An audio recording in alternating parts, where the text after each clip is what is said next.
Hi guys! Good morning everyone. Ayan, so for today's video ay tara at samahan niyo po magluto nitong aming ang tawag dito, saging na parang banana Q. Ayan, banana Q. Pero maliliit lang po yung ating banana. Yung ating banana ginamit na saba is medyo hilaw-hilaw pa po para maging crispy at yummy itong ating lulutuin na banana Q. Ayan. So, nakabili nga po pala ako nitong ating saging na saba kaninang umaga. So, ayan, babalatan lang natin. Kung makikita nyo po ay berdeng-berde pa yan. Kumbaga ay hilaw pa, ayan. Sa mga ganitong green pa guys, pwede nyo rin yung gataan guys. Napakasarap din po nito. Ayan, so i-slice lang natin ng ganyang slice lang po. Ayan. And then mamaya pipiritusin natin guys. Pag na-slice na natin lahat yung ating saging na saba. Ayan. Tapos, pag na-slice na natin, ayan, at syempre, pwede magpapainit na rin tayo dyan ng kawali at maglalagay na tayo ng mantika. At pag mainit na yung ating mantika, ayan, ilagay na natin itong ating saging na saba. Ayan, napakasarap nito guys. Kaya,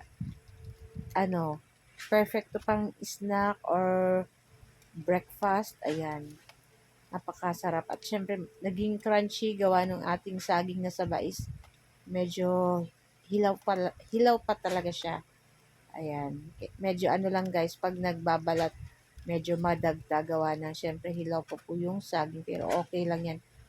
Pero napakasarap naman guys. So ayan. At pipilito lang natin itong ating mga saging dyan. So, naglagay ako ng konting asin diyan sa ating mga saging para may konting alat yung ating saging na saba. Ayan.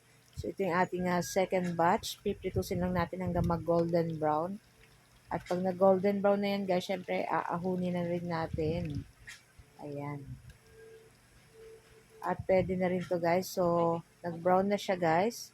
Pwede na natin yan ahunin.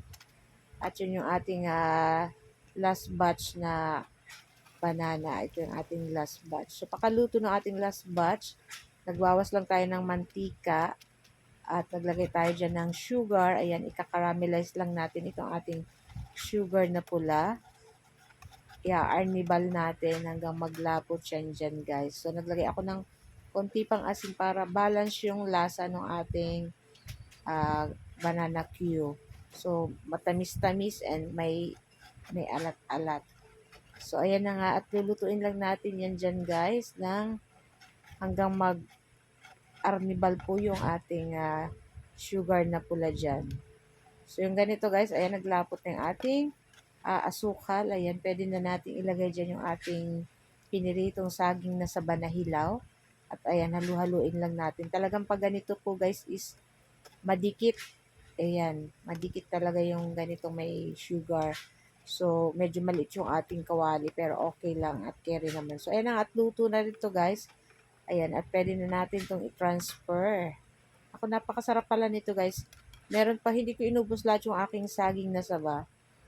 May nakita ko guys na ginawa nilang French fries. Nilagyan nila ng cheese flavor din, pig dip nila sa mayo. Kaya itatry ko din yun guys kung masarap talaga. So ayan na nga, ready na kaming kumain itong ating small banana Q. Ayan, napakasarap nito guys. So guys, ito lang po ang aming video today at sana po ay nag-enjoy kayo. Hindi po sana kalimutan mag-like, comment at share na rin po ng ating video.